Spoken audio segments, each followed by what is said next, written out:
He threw her out into the rain like she was nothing, just another disposable person in his world of power and privilege.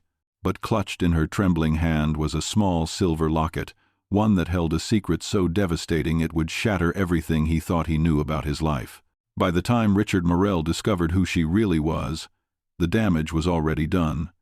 The girl he cast out into that storm wasn't just some random maid he could forget about by morning. She was the answer to 25 years of searching, 25 years of guilt, 25 years of wondering what happened to the little girl who vanished the night his world fell apart. This is the story of how one man's cruelty led him face to face with the ghost of his past, and how the truth hiding in plain sight almost destroyed them both before they ever had a chance to heal. What you're about to hear will make you question everything you think you know about family, forgiveness, and the price we pay for the mistakes we make when we stop seeing people as human beings. Who was this young woman who showed up at the Morell estate looking for work, and why did something about her eyes haunt Richard in ways he couldn't explain? What was she really doing there, and what was hidden inside that locket she never took off, even when the other staff told her it looked too personal for someone in her position? Why did Richard react with such unexpected rage when she made one simple mistake, a rage that seemed to come from somewhere deeper than just anger about a broken vase? And what happened on that rainy night 25 years ago, the night that left Richard Morell a widower and set in motion a chain of events that would echo through decades? These aren't just questions about one family's tragedy. They're about the moments that define us, the choices that haunt us, and the truth that sometimes the people we're searching for are standing right in front of us, invisible because we've trained ourselves not to see them.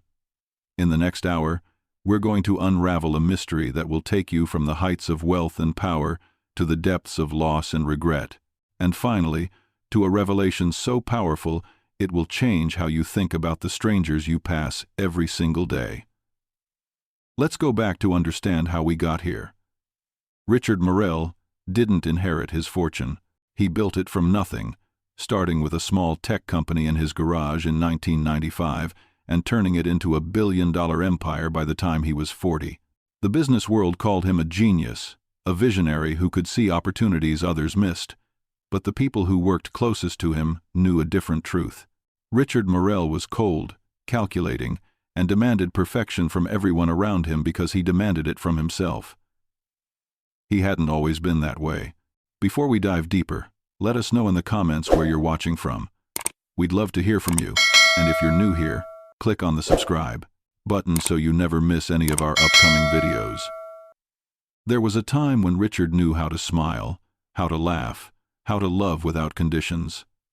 That was before the accident. It happened on a Tuesday night in March of 2000. Richard's wife, Catherine, was driving home from her mother's house with their 2-year-old daughter, Emma, strapped in the back seat. The roads were slick from an early spring rain. Witnesses said the truck that hit them ran a red light going at least 60 miles an hour. Catherine died on impact. But here's where the story takes its first dark turn. When the paramedics arrived at the scene, they found Catherine's body still in the driver's seat, but the back door was open and the car seat was empty. Little Emma was gone. The police searched for weeks. They dragged the nearby river, combed through the woods, interviewed everyone who lived within a 5-mile radius. Some people theorized that someone had taken the child from the crash site, maybe a desperate person who wanted a baby of their own. Others thought she might have wandered away, disoriented and injured, and died somewhere they hadn't searched yet.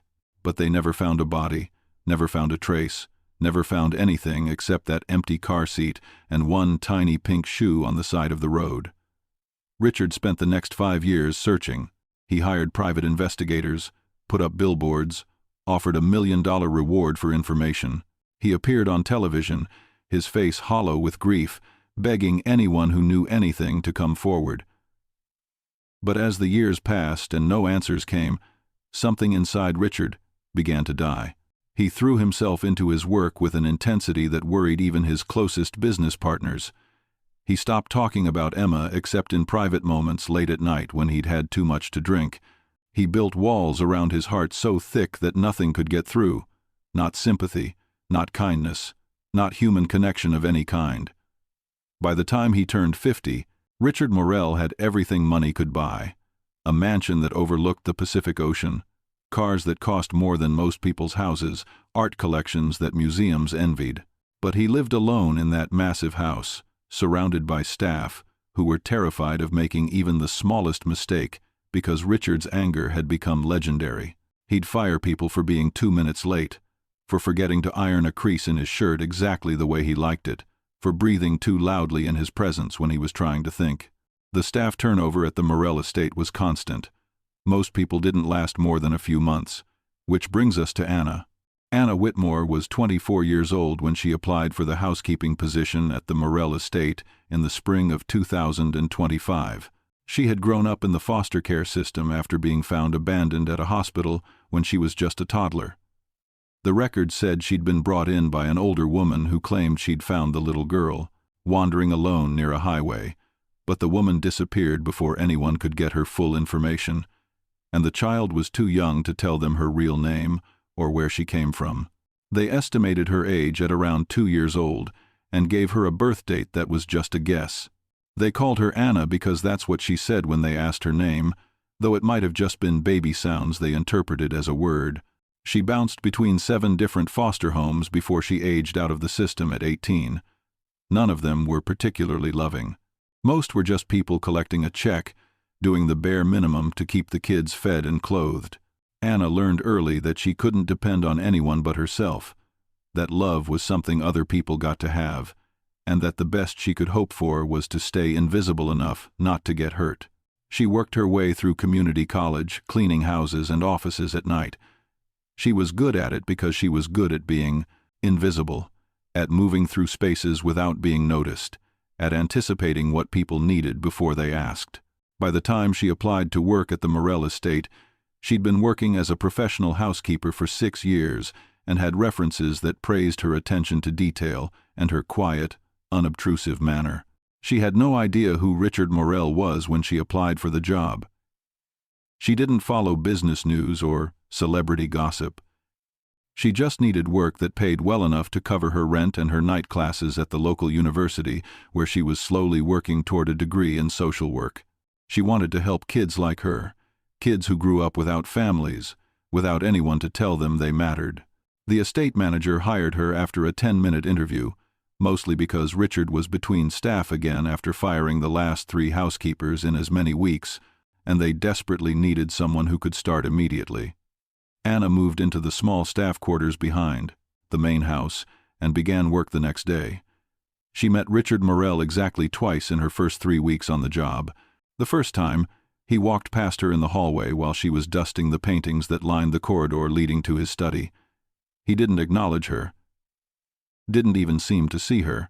She stepped aside to let him pass and kept her eyes down the way the estate manager had instructed all staff to do.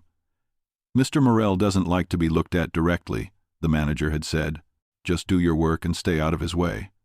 The second time they met, Anna was cleaning the library on a Saturday morning when Richard came in looking for a book. He stopped short when he saw her, and for just a moment, Anna felt his eyes on her face with an intensity that made her uncomfortable. She kept her head down, murmured an apology for being in his way, and started to gather her cleaning supplies to leave. "Wait," Richard said. His voice was sharp, commanding. She froze. He took a step closer, his eyes narrowing as he studied her.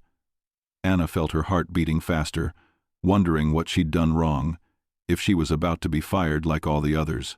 Then he noticed the locket hanging from a thin silver chain around her neck. It was small and tarnished, something she'd had since before she could remember. The hospital had given it to her along with the clothes she'd been wearing when she was found. Inside was a tiny photo so faded and worn that you could barely make out the image anymore, just the vague shape of a woman's face. "Where did you get that?" Richard asked, and there was something strange in his voice, something that sounded almost like fear. Anna's hand went instinctively to the locket. "It was mine," she said quietly. "I've had it since I was little." Richard stared at it for another long moment, then shook his head as if clearing away a thought and waved her out of the room. "Just finish later," he said, his voice returning to its usual cold tone. She left quickly, her hands shaking slightly, though she couldn't explain why. Richard stood alone in the library for a long time after she left, staring at the space where she'd been standing, troubled by a feeling he couldn't name. The locket had looked familiar, but that was impossible. There were probably thousands of lockets like that in the world. It didn't mean anything. He pushed the thought away and went back to his work, but something about that brief encounter stayed with him, nagging at the edges of his consciousness like a word he couldn't quite remember. 3 weeks later, on a Thursday evening in late October, everything fell apart. Richard was expecting important guests for dinner, business partners from Tokyo who were considering a major investment in his latest venture. Everything had to be perfect. He'd made that crystal clear to the entire staff that morning, his voice tight with stress as he went through the list of requirements. The dining room had to be immaculate, the wine had to be the exact vintage he'd specified, and under no circumstances was anything to go wrong. Anna had been assigned to do the final preparation of the dining room. She'd spent 2 hours making sure every surface gleamed, every piece of silver was polished to perfection, every wine glass sparkled without a single fingerprint. The table itself was set with Catherine's china, the delicate cream-colored plates with the gold rim that Richard only brought out for the most important occasions. On the sideboard sat the centerpiece of the room, a crystal vase that had been a wedding gift to Richard and Catherine from her grandmother. It was over 100 years old, a family heirloom that Richard had kept in storage for years after Catherine died because it hurt too much to look at it. He'd only recently brought it back out, thinking enough time had passed that he could bear to see it again. Anna was doing a final check of the room at 6:30, 30 minutes before the guests were scheduled to arrive. She was adjusting one of the wine glasses that seemed slightly out of alignment with the others when she heard her phone buzz in her pocket. It was the foster care caseworker she'd been in touch with, a woman named Jennifer who was helping Anna navigate the process of becoming a mentor for teenage girls aging out of the system. Anna had been waiting for this call all week. Without thinking, she pulled out her phone to check the message, just for a second, just to see if it was the confirmation she'd been hoping for. That's when Richard walked in. He saw her standing there with her phone in her hand, saw her attention divided when it should have been focused entirely on her work, and something inside him snapped. "What the hell do you think you're doing?" he said, his voice low and dangerous. Anna jumped, startled, and in that moment of panic, her elbow knocked against the edge of the sideboard. The crystal vase rocked, teetered, and despite her desperate grab to catch it, fell to the hardwood floor with a sound like a gunshot. It shattered into 1,000 pieces, fragments of crystal scattering across the floor like diamonds. The room went completely silent, except for Anna's sharp intake of breath. Richard stared at the broken vase, at the pieces of his past now destroyed beyond any hope of repair, and something that had been held tightly inside him for 25 years exploded outward. He started yelling, really yelling, his voice echoing through the mansion loud enough that the other staff members heard it from 3 rooms away. "Do you have any idea what you've just done?" he shouted. "Do you have any concept of what that was worth? What it meant?" Anna was already on her knees, her hands shaking as she tried to gather the pieces, tears streaming down her face. "I'm so sorry," she said, her voice breaking. "You'll pay for it," Richard said, and there was something cruel in his laugh. "You could work for 100 years and never afford to replace what you just destroyed. That vase was the last thing my wife's grandmother gave us before she died. It survived 100 years of history, and you destroyed it because you were too busy playing on your phone to do your job properly." The other staff members had gathered in the doorway now, drawn by the commotion. The estate manager was there, looking worried. The cook was there, her face sympathetic as she watched Anna sobbing on the floor. But no one dared to intervene when Richard Morell was in a rage. "You're fired," Richard said. "Get out of my house. Tonight. Now. Pack your things and get out, Mr. Morell," the estate manager started to say, trying to inject some calm into the situation. "Perhaps we should discuss this tomorrow when everyone has had a chance to." "I said now," Richard snapped. "I don't want her here another minute." Anna looked up at him, her face streaked with tears, and something in her expression made Richard even angrier. It was the way she was looking at him, with a kind of sad understanding rather than fear, as if she could see right through his rage to the pain underneath, and he couldn't stand it. "Please," Anna said quietly. "I know I made a terrible mistake, but please let me explain. I have nowhere else to go. My rent is due next week, and I used all my savings to pay for my classes this semester. If you fire me without notice, I'll lose everything. You should have thought about that before you decided your phone was more important than your job. Security. Get her out of here." But the security guard hesitated, clearly uncomfortable with the situation. "Come on, Richard," the cook said quietly, finding her courage. "She's just a kid. It was an accident. Everyone makes mistakes." "Are you questioning me?" Richard said, turning his cold gaze on the cook. "Because if you are, you can pack your things too." The cook fell silent, and Anna slowly got to her feet. Her hands were cut from the crystal, small droplets of blood falling onto the hardwood floor as she stood there, but she didn't seem to notice. She looked at Richard one more time, and in that moment, there was something in her eyes that should have made him stop, should have made him look closer, should have made him see what was right in front of him. "You're not a bad person," Anna said softly. "You're just someone who's been hurt so badly that you forgot how to see other people's pain. I hope someday you remember how to be kind again." Then she turned and walked out of the dining room, leaving a trail of blood drops behind her. Richard stood there, surrounded by the broken crystal, surrounded by his staff, who were all looking at him with varying degrees of shock and disappointment, and felt nothing but a grim satisfaction that he'd dealt with the problem efficiently. The guests arrived 20 minutes later. Richard served them wine in different glasses, apologized smoothly for the missing centerpiece by explaining there'd been a small accident, and conducted his business meeting with his usual cold efficiency. The deal was signed by the end of the night. Richard considered it a successful evening. Meanwhile, Anna packed her few belongings in the small room behind the main house. Her hands were still shaking, still bleeding from the cuts, but she wrapped them in tissues and kept packing. She had $300 in her bank account, enough for maybe 2 weeks of food if she was careful. The semester was half over. If she had to drop out now, she'd lose all the credits she'd earned and all the money she'd spent on tuition. She sat on the edge of the narrow bed and let herself cry, really cry, for the first time since she was a child. Not just about losing the job, but about everything. About growing up alone, about never having anyone to call when things went wrong, about working so hard just to survive while other people broke 100-year-old vases and thought nothing of it because they could just buy new ones. Outside, the rain had started, a cold October rain that turned into a downpour by the time Anna finished packing. She had no car. The bus didn't run this far out this late at night. The estate was 5 miles from the nearest town. She looked out at the rain and made a decision. She shouldered her backpack, picked up her small suitcase, and stepped out into the storm.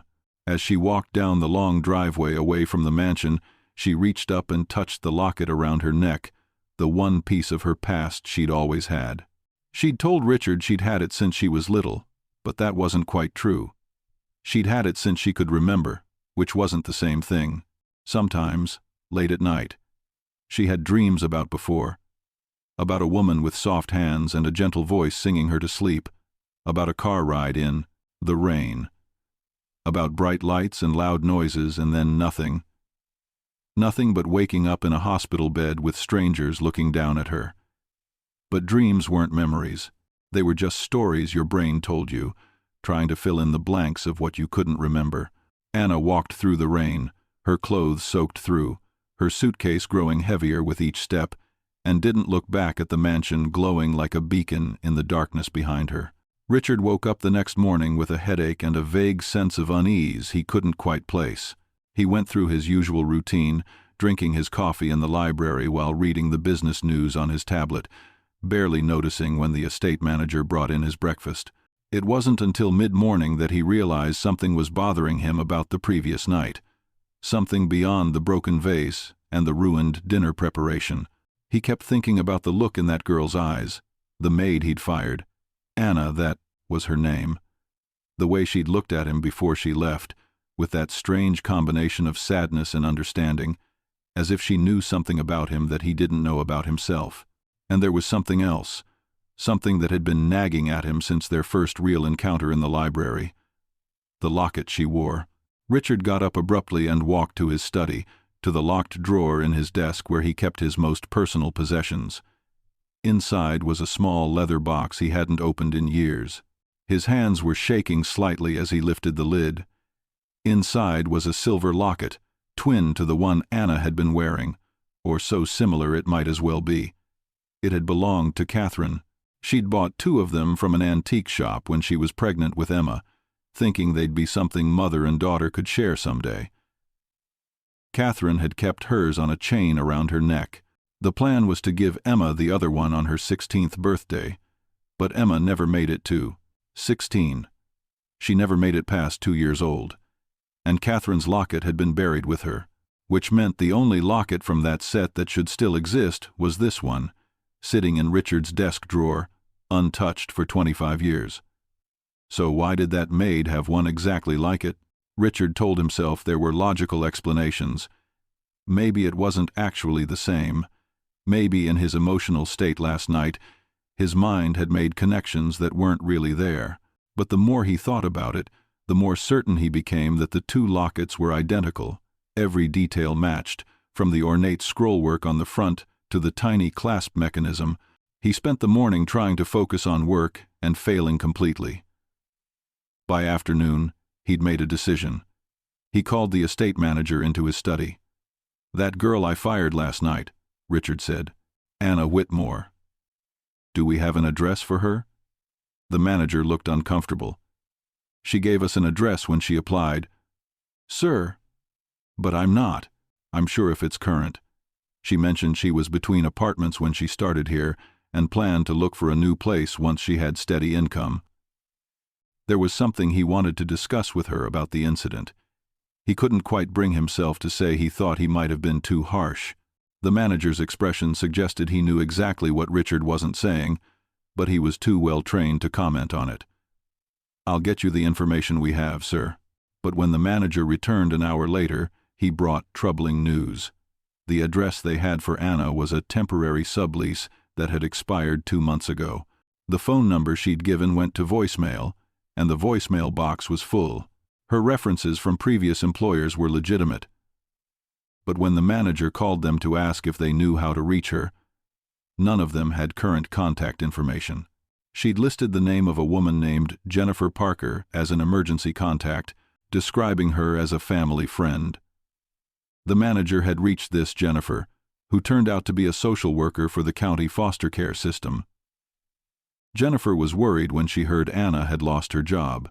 She explained that Anna was one of her success stories, a young woman who'd aged out of foster care and actually managed to build a stable life for herself instead of ending up homeless or in trouble like so many kids did. Jennifer had last spoken to Anna 2 days ago, and Anna had been excited about a potential mentorship position she was applying for. Jennifer tried calling Anna after speaking with the manager, but got the same full voicemail box. She promised to reach out to Anna's landlord and check on her welfare. Richard hung up feeling a growing sense of unease that he couldn't quite explain. Why did he care so much about tracking down a former employee? Why did it matter so much that he'd been cruel to someone who'd made an honest mistake? He'd fired dozens of people over the Einstein, and a 7, years for less. But this felt different somehow. That night, Richard couldn't sleep. He kept thinking about that locket, about the impossible coincidence of a girl who appeared out of nowhere wearing something that should exist in only one copy in the entire world. At 2 in the morning, he got up and went back to his study. He opened his laptop and did something he should have done weeks ago. He searched for Anna Whitmore in the public records databases his company had access to through their background check services. What he found made his blood run cold. Anna Whitmore had been born, according to official records, on approximately March 15, 2000. The date was listed as approximate because she'd been found abandoned with no identification, brought to a hospital by an unknown woman who disappeared before giving a full statement. The location where she'd been found was listed as Highway 101, approximately 7 miles from the intersection with Coastal Route 1. Richard knew exactly where that was. It was 3 miles from where Catherine's car had been found after the accident. His hands were shaking as he pulled up more records. Anna had spent her entire childhood in foster care in the same county where Emma had disappeared. She would have been about the right age, and she had a locket that couldn't possibly exist. Richard sat back in his chair, his heart pounding. It was impossible. The police had searched. They'd investigated every possibility. If Emma had survived the crash, if someone had taken her from the scene, there would have been evidence. But what if someone had taken her? What if some well-meaning person, or not-so-well-meaning person, had seen the accident and taken the little girl before the police arrived? What if that person had panicked later and left the child at a hospital, telling just enough of the truth to make sure she got medical care but not enough to connect her back to the crash? What if Emma had been alive all this time, growing up in foster care less than 50 miles from where Richard had been searching for her, and neither of them had known it? He was getting ahead of himself, Richard told himself. There had to be dozens of reasons why this was all just a coincidence. But even as he told himself that, he was reaching for his phone, calling the private investigator he'd used years ago during the original search for Emma. The investigator, a woman named Margaret Chase, who was now semi-retired, answered on the 5th ring, her voice groggy with sleep. "This better be good," she said. "It's Richard Morell," he said. "I need you to look into something for me. Tonight. Now." There was a pause, then Margaret's voice became alert and professional. "What did you find?"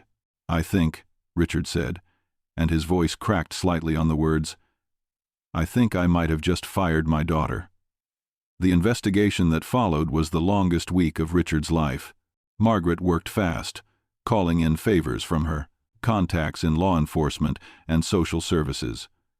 She pulled Anna's complete foster care records, complete with the intake photos from when she'd first entered the system. She tracked down the hospital records from the night Anna had been brought in, found the nurse who'd been on duty that night and still remembered the mysterious woman who'd brought in the little girl and then vanished. She got a copy of the intake form that listed everything Anna had been wearing when she arrived. A pink jacket with flowers on it, denim pants, 1 shoe, and a silver locket. She compared the timeline of the car accident and Anna's appearance at the hospital.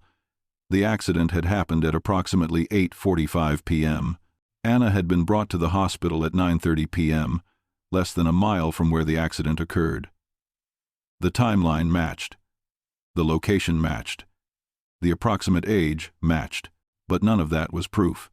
Margaret needed something definitive, and there was only one way to get it. She needed Anna's DNA to compare to Richard's. The problem was, no one knew where Anna was. Jennifer, the social worker, had checked Anna's last known address and found that she'd been evicted 3 days after losing her job at the Morell estate because she couldn't pay her rent. Her landlord said she'd left most of her possessions behind, taking only what she could carry. Jennifer had checked with the local shelters, but none of them had seen Anna. She'd tried reaching out through mutual contacts in the foster care community, but no one had heard from her. It was as if Anna had simply disappeared, which is what happens to a lot of young people who fall through the cracks of society. When you don't have family to catch you, when you don't have money or resources, when you don't have anywhere to go, you just vanish into the invisible population of the homeless and forgotten. Margaret made one more attempt. She went back to the hospital where Anna had been brought in as a child and requested any biological samples that might have been kept from that intake exam. After some searching through archived records that were barely digitized and mostly stored in boxes in a basement, a lab tech found what they were looking for. A blood sample taken from the little girl in 2000 as part of the medical exam when she'd been brought in, preserved and stored according to protocols for unidentified minors in case they were ever needed to identify the child or find relatives. Margaret rushed the sample to a private DNA testing lab, along with a sample from Richard. Then they waited. 4 days later, on a cold morning in late November, Margaret called Richard with the results. The DNA was a match. Anna Whitmore was Emma Morell, Richard's daughter, who he'd thought dead for 25 years, who he'd mourned and searched for and finally given up on, had been alive all along. And when she'd finally, impossibly, found her way back to him, he'd thrown her out into the rain and told her he never wanted to see her again. Richard Morell sat in his study with the DNA test results in his hands and felt the weight of 25 years of grief transform instantly into something even heavier, the unbearable knowledge of what he'd done. Emma was alive. His daughter, his little girl who he'd held in his arms when she was born, who he'd read bedtime stories to, who'd called him Dada in that sweet baby voice that had made his heart melt, had been standing right in front of him. She'd cleaned his house, moved through his halls like a ghost, wore her mother's locket around her neck, and he'd looked right through her like she was nothing, worse than nothing.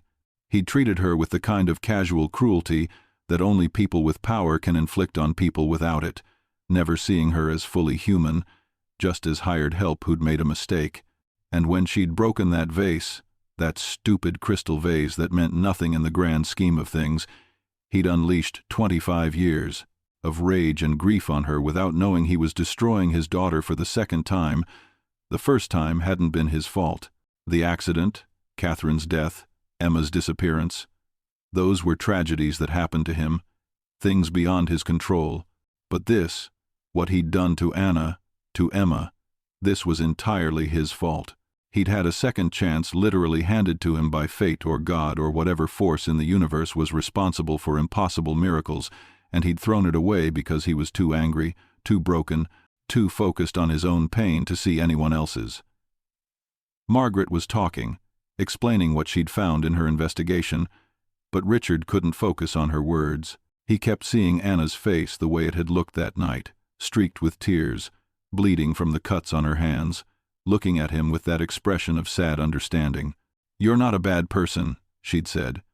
"You're just someone who's been hurt so badly that you forgot how to see other people's pain." She'd understood him better than he understood himself, and he'd repaid that understanding by throwing her out into a storm with nowhere to go and no one to turn to. "We have to find her," Richard said, interrupting whatever Margaret was saying. "Right now, we have to find her and bring her home." Margaret's expression was sympathetic but realistic. "Richard, I've been looking for a week. She's not in any of the usual places. Young people without resources know how to disappear when they want to. She might have left the city entirely. She might have gone to a different state looking for work. Without cooperation from someone who knows where she is, finding her could take time." "I don't have time," Richard said, and there was desperation in his voice that surprised even him. "I've already lost 25 years. I can't lose any more. I need to tell her who she is. I need to apologize. I need to make this right. How do I make this right, Margaret?" Margaret was quiet for a moment. "Gently, Richard, you need to prepare yourself for the possibility that even when we find her, she might not want to be found. You're thinking of her as Emma, as your little girl who disappeared. But she doesn't remember being Emma. She's Anna, and she spent 24 years building an identity and a life without you. Finding out she's your daughter might not be the happy revelation you're imagining.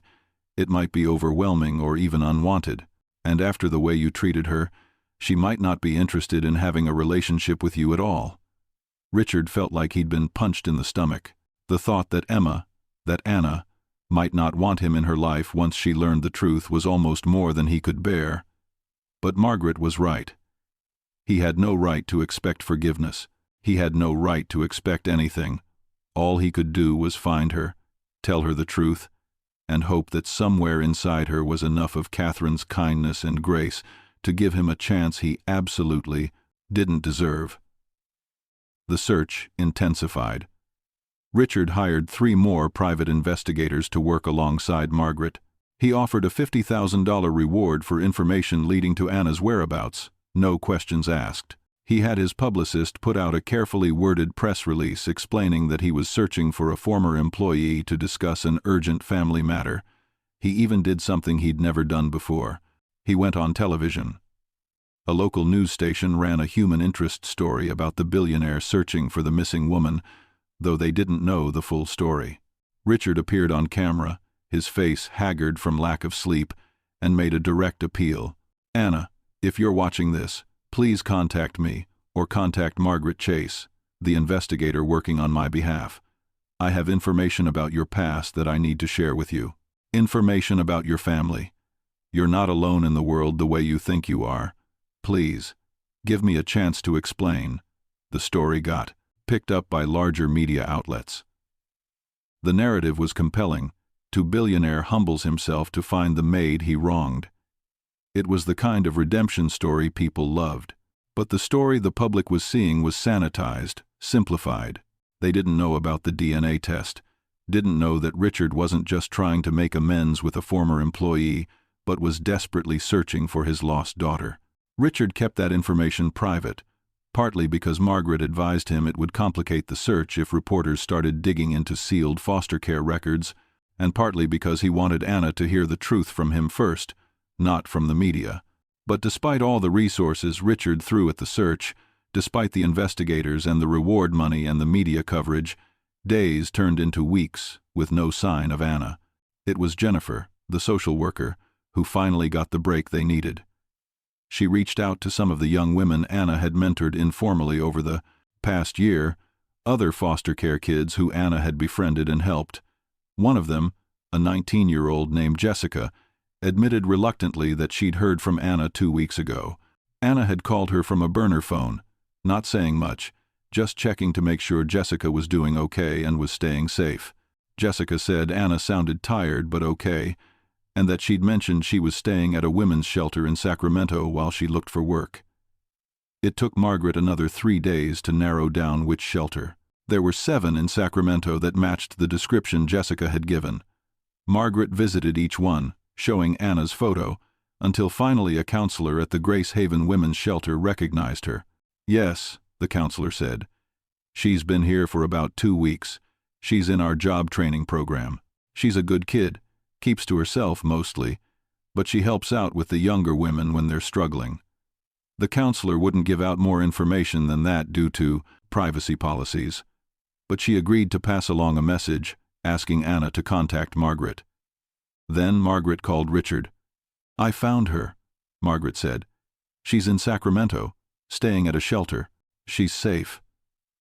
Richard was in his car within minutes, driving north toward Sacramento without even thinking about it. Margaret tried to convince him to wait, to let her make contact first, to give Anna time to process the request for a meeting before he showed up in person. But Richard couldn't wait another second. He'd already waited 25 years. The drive from his coastal estate to Sacramento normally took about 3 hours, but Richard made it in 2.5, his hands gripping the steering wheel so tightly his knuckles were white. He kept rehearsing what he would say to her, trying to find words that could possibly convey the magnitude of what he needed to tell her, but everything sounded inadequate in his mind. How do you tell someone that their entire identity, everything they thought they knew about themselves, is based on a tragedy and a series of random chances that kept them apart from their real family for their entire life? How do you apologize for throwing your own daughter out into a storm without even knowing who she was? Margaret met him in the parking lot of Grace Haven Women's Shelter, a modest building in a quiet neighborhood that looked nothing like the cold institutional facilities Richard had imagined when he heard the word shelter. This looked more like a large house, with flower boxes in the windows and a welcoming front porch. "Richard, slow down," Margaret said as he started toward the entrance. "You can't just burst in there and overwhelm her with this information. She doesn't even know you're coming." "The shelter counselor just passed along my message this morning. Anna might not even be here right now." "She's here," Richard said. "I called ahead. Convinced her to keep Anna here until I arrived." Margaret looked concerned. "Richard, that's not how this should work. Anna has a right to choose whether she wants to see you. You can't just trap her here and force this conversation on her." "I'm not forcing anything," Richard said, though even as he said it, he knew that wasn't entirely true. "I just need her to hear me out. 5 minutes. If she wants me to leave after that, I'll leave. But she deserves to know the truth about who she is." Margaret sighed but didn't argue further. She knew Richard well enough to know that once he'd made up his mind about something, there was no changing it. They walked into the shelter together, and the director, A kind-faced woman in her 50s named Patricia met them in the lobby. She looked troubled. "Mr. Morell, I agreed to let you come here because you said this was urgent, but I need you to understand that this is a safe space for women who are often fleeing from difficult or dangerous situations. Many of them have trauma around men, around authority figures, around people with power. I can't have you disrupting that safety." "I understand," Richard said, trying to keep his voice calm even though his heart was racing. "I promise you, I'm not here to cause any problems. I just need to speak with Anna Whitmore about a private family matter. It's important, life-changing, important." Patricia studied him for a moment, then nodded slowly. "She's in the common room, but I'm going to be present for this conversation, at least initially, to make sure Anna feels safe. If at any point she wants you to leave, you leave immediately." "Understood," Richard said. Patricia led them through a hallway decorated with artwork that looked like it had been made by the shelter residents, bright paintings with inspirational quotes about strength and hope and new beginnings. They passed a kitchen where several women were preparing dinner together, their conversations and laughter filling the space, with warmth. This wasn't at all what Richard had expected. This felt like a home. The common room was a large space with comfortable furniture arranged in small groups, bookshelves lining one wall, and large windows that let in the afternoon light. There were about a dozen women scattered around the room, some reading, some working on laptops, some just talking quietly together. And there, sitting in a chair by the window with a book in her lap, was Anna. She looked thinner than Richard remembered, and there were dark circles under her eyes that spoke of sleepless nights and stress. She was wearing jeans and a simple sweater, and her hair was pulled back in a ponytail. But even from across the room, Richard could see it, the resemblance to Catherine that he'd somehow missed before because he'd trained himself not to really look at the people who worked for him. She had Catherine's eyes, Catherine's delicate features, Catherine's expression when she was lost in thought. How had he not seen it? How had he looked at her dozens of times and never noticed that he was looking at his own daughter? Anna looked up as they entered, and when she saw Richard, her expression shifted through several emotions in rapid succession: surprise, confusion, wariness, and finally something that looked almost like resignation. She closed her book slowly and stood up, and Richard noticed that her hands were trembling slightly. "Mr. Morell," she said quietly, "I wasn't expecting to see you here." Richard opened his mouth to speak, but found that his carefully rehearsed words had completely abandoned him. He just stood there, staring at her, this young woman who was his daughter, and felt tears start to blur his vision. "Anna," he managed to say, "I need to talk to you. It's about your past, about who you really are." Anna's expression became guarded. "I know who I am," she said. "I'm Anna Whitmore. I grew up in foster care. I don't have a family.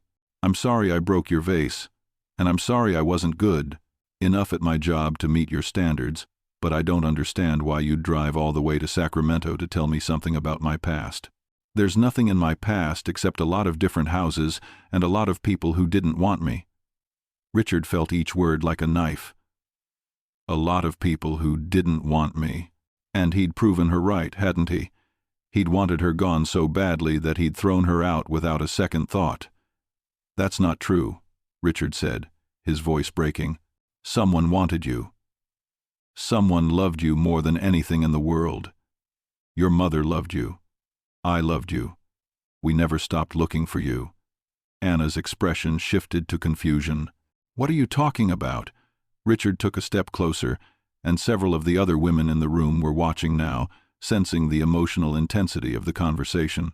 Patricia moved slightly closer as well, keeping a protective eye on Anna. 25 years ago, Richard said, his words coming faster now, "I had a wife named Catherine and a daughter named Emma. Emma was 2 years old. My wife was driving home one night with Emma in the car when they were hit by a truck. Catherine died instantly. But Emma was gone. The car seat was empty.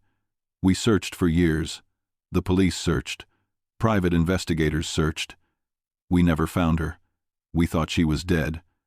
I thought I'd lost both of them that night." Anna was staring at him now, her face pale.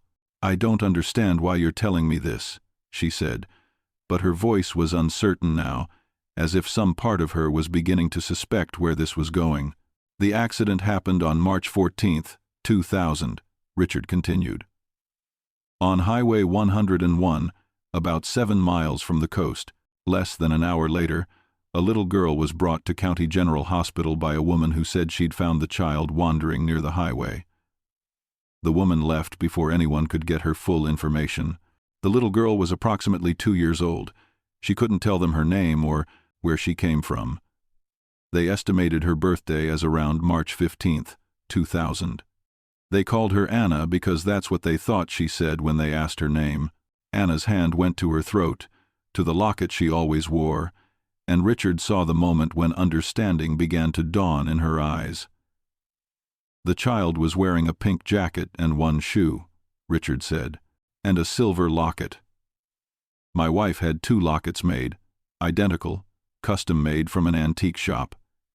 She kept one and was saving the other for our daughter to have when she was older. When Catherine died, her locket was buried with her. The only other locket that should exist from that set is the one in my desk drawer at home, but you're wearing one just like it, unless it's not just like it. Unless it's the same one. The one that was meant for Emma." Anna's hands were shaking as she lifted the locket from around her neck and opened it. Inside was the faded photo she'd carried her whole life. So worn she could barely make out the features anymore. Richard pulled his phone from his pocket with trembling hands and opened his photo gallery. He'd scanned hundreds of old photos over the past week, looking for the right one. He found it and held the phone out to Anna. It was a photo of Catherine, taken a few months before the accident, holding baby Emma. The photo quality was good enough that even after all these years, you could clearly see Catherine's face, her bright smile, the way she was looking at the camera with so much joy. Anna looked at the photo on Richard's phone, then down at the faded image in her locket. Even worn and degraded as it was, the resemblance was unmistakable. The woman in her locket was the woman in Richard's photo.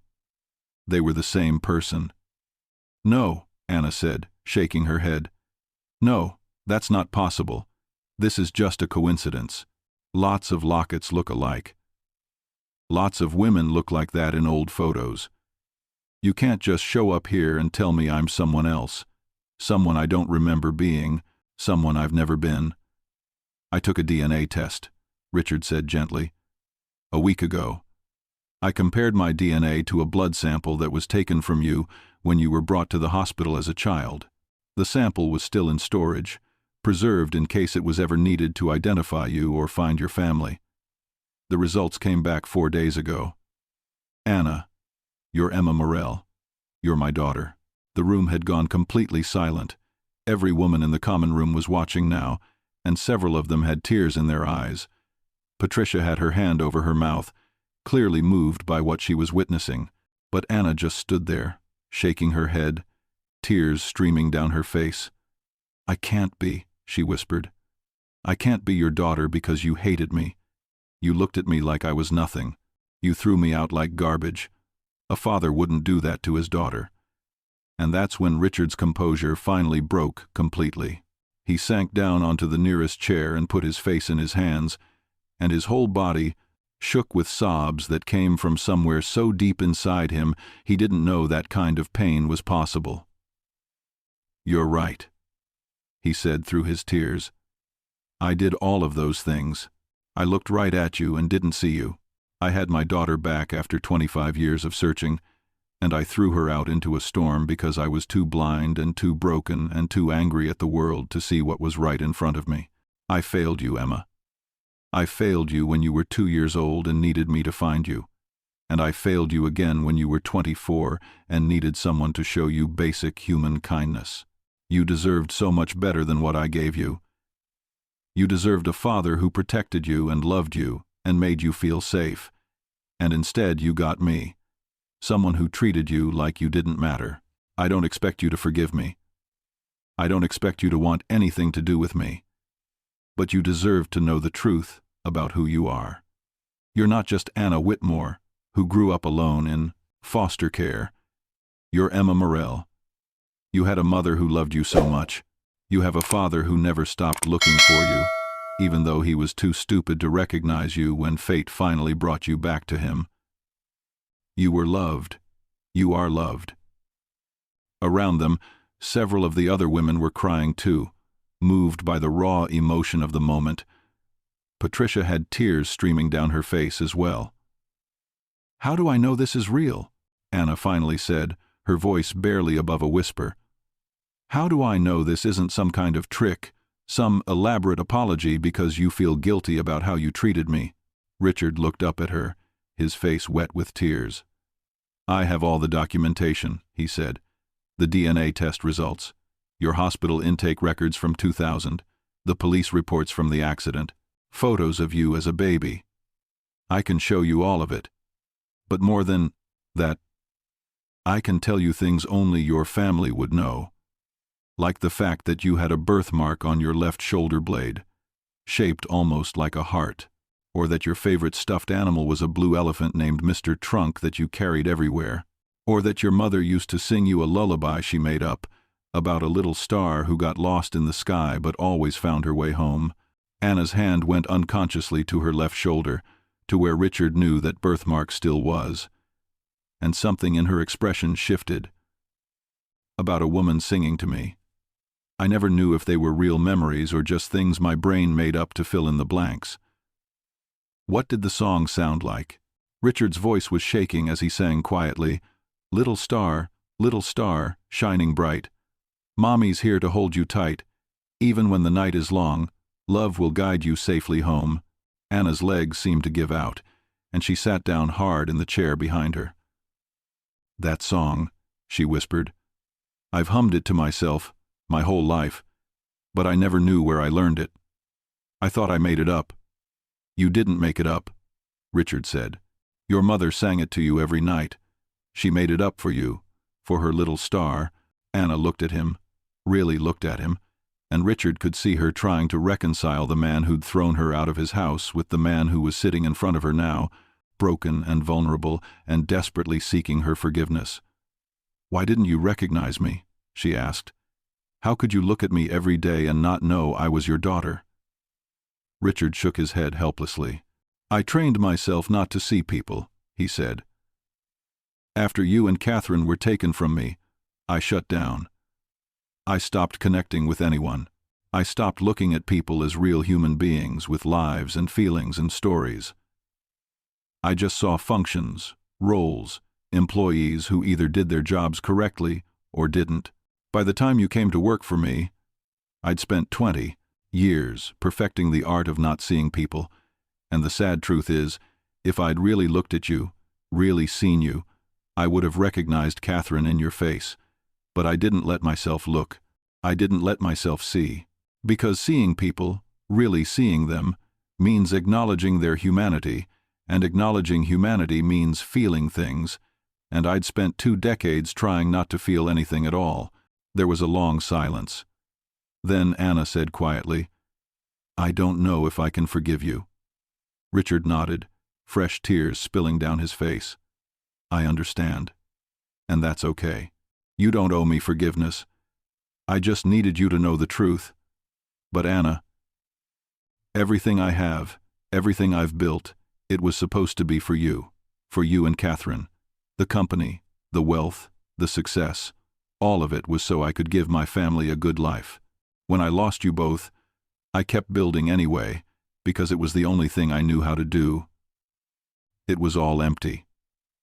If you want nothing to do with me, I understand. But please know that everything I have is yours. It always was. I want to set up a trust for you, make sure you never have to worry about money or housing or anything material ever again. And before you say you don't want anything from me, please understand this isn't about you owing me anything or me trying to buy your forgiveness. This is about making sure you have the security and opportunities you should have had all along if I'd found you when you were 2 instead of 24. You mentioned you were taking classes, working toward a degree in social work. I want to pay for your education. All of it. And when you graduate, if you want to start a nonprofit to help foster kids, I'll fund it. Not because of who I am, but because of who you are. Because you're someone who survived something terrible and came out of it wanting to help other people who are going through the same thing. That's the kind of person your mother was. That's the kind of person I used to be before grief made me forget how to care about anything but my own pain. Anna was quiet for a long time, just looking at him. Then she said, I need time. I need time to process all of this. You can't just show up and tell me my entire life story is different than I thought it was and expect me to know how to handle that in one afternoon. Richard nodded immediately. Of course. Take all the time you need. I'm not going anywhere. I'll wait as long as it takes. Can I ask you one thing, though? Anna said. Why did my mother, Catherine, why did she have my locket? If she was saving it to give to me when I was older, why was I wearing it the night of the accident? Richard's expression became soft with memory. You found it in her jewelry box a few days before the accident, he said. You were fascinated by it. Kept trying to put it on. Catherine laughed and said, maybe you were. Old enough to have it after all. She put it around your neck and told you to take good care of it because someday you'd give it to your own daughter. You wore it every day after that. You wouldn't take it off, even at bath time. Catherine said, you must have known it was special, that it connected you to her. She was right. It did. It connected you to her then, and it's connected you back to us now. Anna's hand closed around the locket, holding it tight. I need you to leave now, she said, but her voice wasn't angry. It was just overwhelmed. I need to think. I need to talk to Jennifer, my caseworker.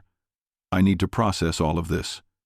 But, and she hesitated, but you can call me tomorrow if you want, to answer questions I might have. I'm going to have a lot of questions. Richard stood up slowly, hope flickering in his chest for the first time. Of course. He pulled a card from his wallet and handed it to her. My personal cell number is on there. Call any time, day or night. I mean that. Any time. As Richard and Margaret turned to leave, Anna called out one more time. Mr. Morell. Wait. Richard turned back, and Anna was standing now, looking at him with an expression he couldn't quite read. My name, she said. You keep calling me Emma, but I've been Anna for 24 years. I don't remember being Emma. I don't know how to be Emma. So if we're going to try to figure this out, to figure out what kind of relationship we might have, you need to understand that I'm Anna. Maybe I used to be Emma. Maybe that's who I was supposed to be, but that's not who I am now. Can you accept that? Richard felt something crack open in his chest, but it wasn't a bad feeling. It was the feeling of walls coming down, of ice beginning to thaw. Yes, he said. You're Anna. You've always been Anna. And Anna is exactly who you're supposed to be. I'm sorry for trying to put you back in a box labeled Emma, as if the 24 years you lived without me didn't matter. They matter. You matter. Anna. Not Emma. Anna. Just Anna. She nodded, and for the first time since he'd entered the shelter, she gave him a small, tentative smile. Okay then. Call me tomorrow. Just Anna's dad. If I decide I want you to be. Richard nodded, not trusting himself to speak without breaking down again, and walked out of the shelter with Margaret. As they reached the parking lot, Margaret put a hand on his shoulder. That went better than I expected, she said. She didn't slam the door completely. She gave you a chance. I know, Richard said, and he was smiling through his tears. She gave me a chance I don't deserve. Now I just have to figure out how not to screw it up again. The next 3 months were the hardest and most important of Richard Morell's life. He called Anna the next day as promised, and they talked for 2 hours. She had questions. So many questions about the accident, about Catherine, about what her life might have been like if things had been different. Richard answered every question as honestly as he could, even when the answers were painful, even when they made him look bad. He told her about the years of searching, but he also told her about the years when he'd given up, when he'd been so consumed by his business and his grief that he'd stopped believing she could still be alive. He told her about becoming the kind of person who could throw a maid out in the rain over a broken vase, and how ashamed he was of the man he'd become. Anna listened, and sometimes she was angry, and sometimes she cried, and sometimes she just sat in silence, processing it all. They started meeting once a week, always in neutral spaces where Anna felt safe, coffee shops or parks or the public library. Richard never pushed for more than she was willing to give. If she said she needed space, he gave her space. If she said she wanted to meet twice in 1 week, he rearranged his entire schedule to make it happen. Slowly, carefully, they began to build something that looked like a relationship. It wasn't a traditional father-daughter relationship. It couldn't be. You can't get back 24 years of missed birthdays and school plays and goodnight hugs, but it was something, a connection between two people who shared DNA and loss and a determination to try. Richard kept his promise about Anna's education. He paid off her student loans and set up a fund to cover the rest of her degree, plus graduate school if she wanted it. He also set up a trust fund in her name, enough money that she'd never have to worry about being homeless or hungry again. Anna was uncomfortable accepting it at first, afraid it came with strings attached, but Richard convinced her it didn't. "This is what you should have had all along," he told her. "This is what every parent tries to give their child: security and opportunity. Let me give you what I should have been giving you for the last 24 years. Anna moved out of the shelter and into a small apartment near her university. Richard offered to buy her a house, but she said no. She needed to do things at her own pace. The apartment was enough for now. She furnished it with pieces from thrift stores and decorated it with plants and artwork she picked up at local markets. Richard came to visit once, and seeing the modest space his daughter had created for herself, so different from the mansion he'd tried to force her to clean, made him understand something important. Anna didn't need his wealth or his mansion or his world of privilege. She'd built a life for herself despite having nothing, and that life had value and meaning that his isolated existence had lacked. In February, 4 months after their reunion, Anna called Richard and asked if he wanted to come to an event at the university where she was speaking on a panel about foster care reform. He sat in the back of the auditorium and listened to his daughter speak passionately about the kids who fall through the cracks of the system, about the need for better support and follow-up for young adults aging out of care, about the importance of giving these kids the same opportunities and safety nets that kids with families take for granted. He watched the way the other panelists respected her opinions, the way students came up to her afterward to ask questions and share their own stories. He realized that while he'd been building a business empire, his daughter had been building something more important, a life dedicated to helping people who needed it most. After the event, they went to dinner together, just the two of them.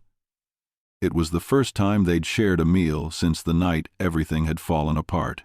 "Richard," Anna said over dessert, "I've been thinking about something. I've been so focused on whether I can forgive you for what happened that night, for how you treated me when I was working for you. But I realized I've been asking the wrong question. The question isn't whether I can forgive you. Build something new together, something that isn't about the past but about who we are now." "What do you mean?" Richard asked. "I mean, I spent my whole life believing I was alone," Anna said. "Believing I didn't have a family, didn't have anyone who cared whether I lived or died. I had to figure everything out on my own. But I did figure it out. I survived. I built a life. I became someone I'm proud of being. And now, you're here. And I have a choice. I can spend the rest of my life being angry about the 24 years we lost, or I can be grateful for the years we might still have together. I can hold on to the hurt of that night when you fired me, or I can recognize that you were a broken person who made a terrible mistake and is genuinely trying to do better. So here's what I'm proposing. Let's stop trying to recreate something we never had. You're never going to be the dad who taught me to ride a bike, or helped me with my homework. I'm never going to be the little girl you read bedtime stories to. Those people are gone. Maybe you can be the person who helps me launch my non-profit when I graduate. Maybe I can be the person who reminds you that people matter more than perfection. Maybe we can be family, just not the kind of family either of us imagined.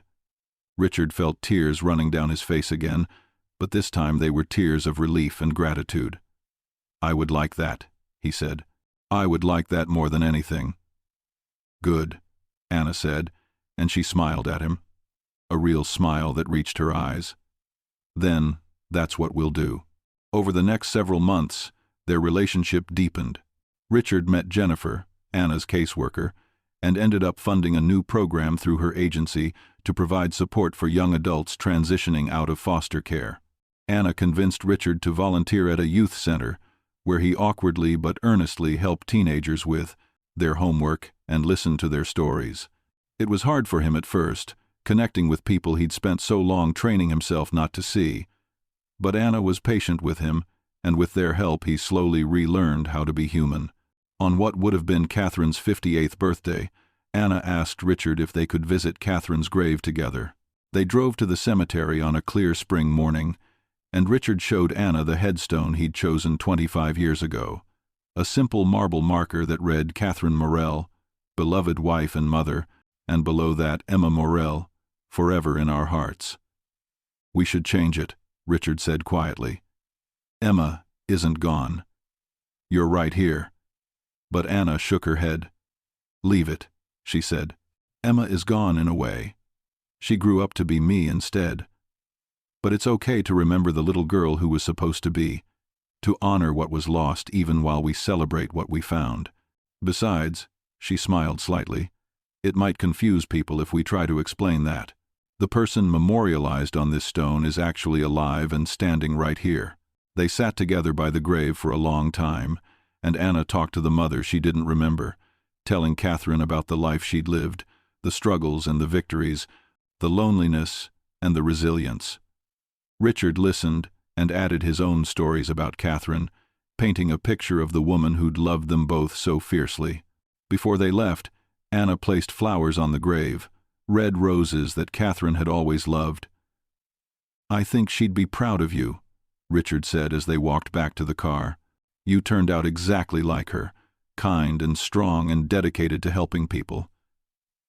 I think she'd be proud of both of us for finding our way back to each other. I hope so, Anna said. And then, for the first time, she reached out and took Richard's hand. They walked hand in hand back to the car, a father and daughter, who'd found each other against impossible odds and were learning, slowly and imperfectly, how to be a family. 6 months after their reunion, Anna graduated with her degree in social work. Richard sat in the audience, surrounded by people he'd never met, other students' families who smiled at him and made small talk, treating him like just another proud parent instead of the billionaire who'd been in the news. When Anna's name was called and she walked across the stage to receive her diploma, Richard stood and cheered louder than he'd cheered for anything in his entire life. After the ceremony, Anna found him in the crowd and hugged him tight. We did it, she said. I did it, actually, Richard laughed. You did it. I just wrote some checks. That's not true, Anna said, pulling back to look at him seriously. You gave me something I needed more than money. You gave me proof that it's possible to change, that people who are broken can learn how to heal, that it's never too late to become who you should have been all along. If you could change, then anyone can. That gives me hope for all the kids I'm going to work with. Richard hugged her again, and this time he let himself hold on a little tighter. Anna had invited him to a small celebration at her apartment afterward, just a few close friends and Jennifer, the caseworker who'd become like family to her. Richard brought champagne and a gift, a framed photo he'd had restored and printed.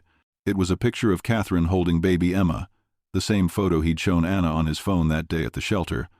But this print was large and clear, professionally restored, so that every detail was visible, the love in Catherine's eyes, the tiny locket around baby Emma's neck, the joy that radiated from both of them. I thought you should have this, Richard said as Anna unwrapped it, tears already forming in her eyes. So you can remember where you came from, even though you made yourself into who you are now. Anna hung the photo in a place of honor in her small living room, and throughout the evening, Richard watched her glance at it, watched her touch the locket around her own neck, watched her slowly integrate this piece of her past into her present. As the party wound down and guests started to leave, Anna pulled Richard aside. "There's something I want to ask you," she said. "I'm starting my nonprofit in the fall, the mentorship program for foster kids we've been planning. I already have the board set up and the initial funding secured, thanks to you. But I need one more thing. I need a name for it.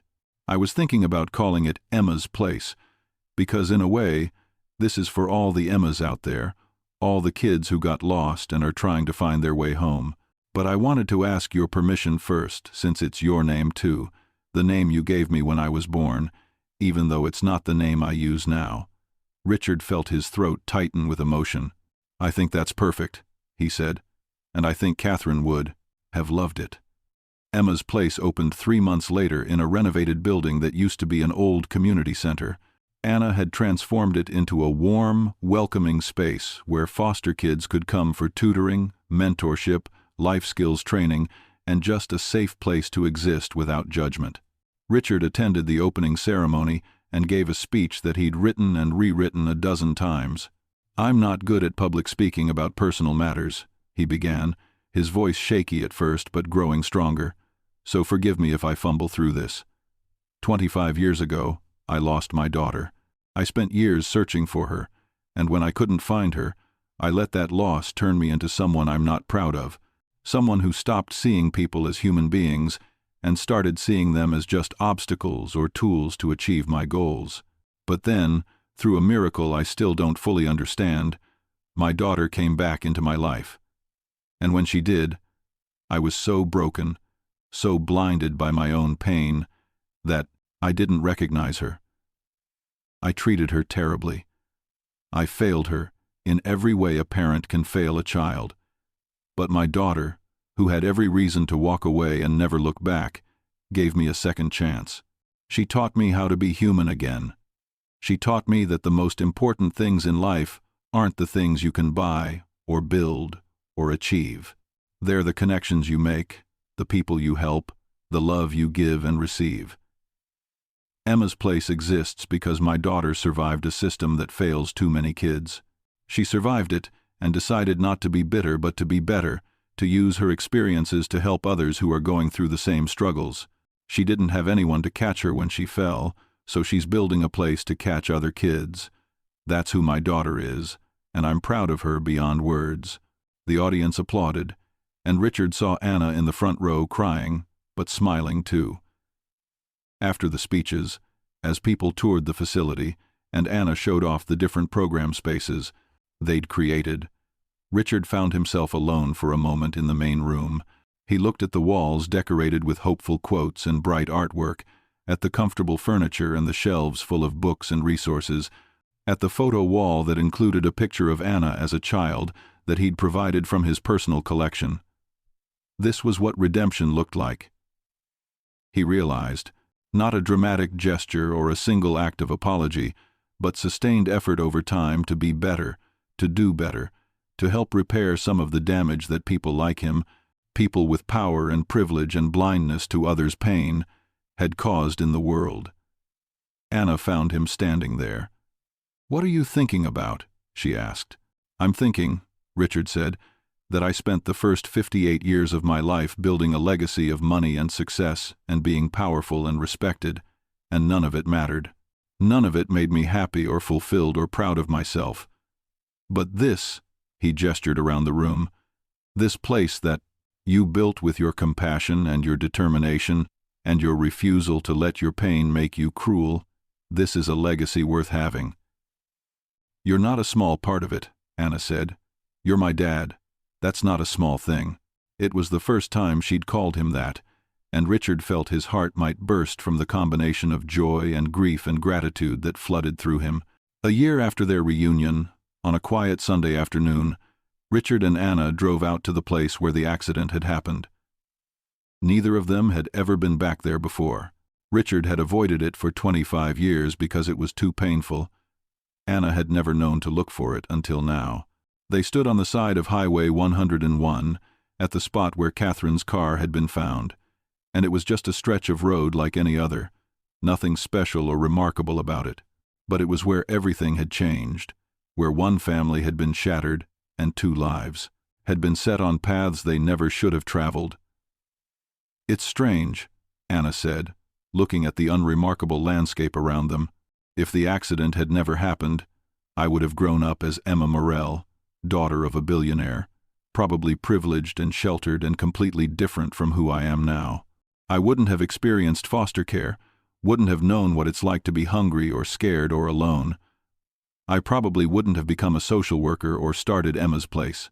My whole life would have been completely different." "Do you wish it had been different?" Richard asked quietly. "Do you wish I'd found you sooner? That you'd grown up with everything you should have had?" Anna was quiet for a long moment. "I wish my mother hadn't died," she finally said. "I wish my mother hadn't died," she finally said. "I wish I could have known her, that I could have more than just stories and a faded photo and a song I barely remember.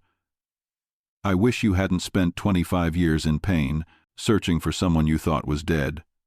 I wish the system hadn't failed me the way it fails so many kids. But if you're asking whether I wish I'd grown up as privileged Emma Morell instead of becoming who I am now, I honestly don't know. The experiences that hurt me also shaped me. They taught me empathy and resilience and how to survive when you have nothing. And those lessons are what allow me to help other kids now. So maybe everything happened exactly the way it needed to happen. Maybe we both had to go through what we went through to become the people standing here today, people who can actually appreciate each other and build something meaningful together." Richard nodded slowly, understanding what she meant, even though part of him would always grieve for the years they'd lost. "You're wiser than I am," he said. "It took me 25 years to learn lessons you figured out by the time you were 18. "That's because I didn't have a choice," Anna said. "When you have money and power, you can insulate yourself from pain. You can build walls and hire people to deal with problems and avoid facing hard truths. When you have nothing, you either learn and grow or you don't survive. I survived. And now you're teaching me how to live instead of just survive," Richard said. "How to connect with people, how to see their humanity, how to care about something beyond my own pain and ambition. You're teaching me what Catherine would have taught me if I'd let myself stay open to those lessons after she died." They stood together in silence for a while, watching cars pass on the highway, ordinary people going about their ordinary lives, none of them knowing that this unremarkable spot was where one family's tragedy had begun and, in a strange way, where their healing had started too. "Ready to go?" Anna asked eventually. Richard nodded, but before they left, he said one more thing. "Find the man I should have been. Thank you for being exactly who you are, Anna. Not Emma, not the daughter I lost, but you, the incredible woman who survived everything the world threw at her and came out of it wanting to help people. I'm proud to be your father, even if I didn't earn that title through any of my own actions." Anna linked her arm through his as they walked back to the car. "You're earning it now," she said. "Every day, you're earning it, and that's what matters. Not where we started, but where we're going from here." 2 years after their reunion, Richard made a decision that surprised everyone in his business circle. He stepped down as CEO of his company, appointing a successor and transitioning to a chairman role that required far less of his time and attention. His business partners thought he was having some kind of crisis, that the man who'd lived and breathed his company for 30 years was suddenly throwing it all away. But Richard knew better. He wasn't throwing anything away. He was finally, after all these years, getting his priorities straight. With his newfound time, he became actively involved in Emma's place, not just as a financial backer but as a volunteer. He showed up every week to help with the homework tutoring program, working with teenagers who reminded him of all the people he'd failed to see during his years of emotional isolation. It was uncomfortable at first. The kids could sense his awkwardness, his inexperience with genuine human connection. But Richard kept showing up, kept trying, kept learning. And slowly, the kids began to trust him. They started coming to him with questions not just about algebra, but about life, about how to apply for jobs, how to talk to landlords, how to believe you could be successful when everyone had always told you that you wouldn't amount to anything. Richard discovered that he had more to offer than just money. He had decades of business experience, knowledge about how the professional world worked, connections he could leverage to help these kids find internships and job opportunities. But more than that, he had his story, his own journey from brokenness to healing, and sometimes the kids needed to hear that even successful people struggled, that everyone was fighting battles nobody else could see. One afternoon, a 17-year-old boy named Marcus, who was about to age out of foster care, asked Richard why he bothered volunteering at Emma's place. "You're rich," Marcus said bluntly. "You could be doing anything you want, traveling the world, playing golf, whatever rich people do. Why are you here helping kids like us with homework?" Richard thought carefully before answering. "Because I spent 25 years being rich and successful and miserable," he finally said. "I had everything money could buy and nothing that actually mattered. I was so focused on building an empire that I forgot to build a life. And when someone I loved needed help, when she needed compassion and understanding, I failed her completely because I'd forgotten how to see people as human beings. I'm here because these kids, you remind me every day why life matters. You remind me that success isn't measured in dollars or deals or the size of your mansion. It's measured in connections, in the difference you make in other people's lives, in whether you use whatever advantages you have to help people who need it. I can't get back the years I wasted being cold and isolated, but I can try to make sure other people don't make the same mistakes I did." Marcus was quiet for a moment, processing that. Then he said, "So basically you're here because your daughter taught you how to be a decent human being?" Richard laughed. "Yes, that's exactly right. My daughter taught me how to be human again, and now I'm trying to pass those lessons on." By the time Emma's Place celebrated its second anniversary, the program had served over 200 kids and had become a model that other cities were studying and trying to replicate. Anna had been featured in several news articles about innovative approaches to foster care support, and she'd been invited to speak at conferences around the country. Richard watched his daughter's success with a pride that was completely untainted by envy or ego. This was her achievement, built on her experiences and her compassion and her determination to help kids who reminded her of herself. All he'd done was provide some financial support and learn from her example. The anniversary celebration was held at the center on a warm Saturday evening in September. Over 100 people packed into the main room, former and current program participants, volunteers, board members, supporters, and community partners. Anna gave a speech about the progress they'd made and the work still ahead of them. Then she did something Richard wasn't expecting. She called him up to the front of the room. "I want to introduce someone special," Anna said as Richard reluctantly made his way through the crowd.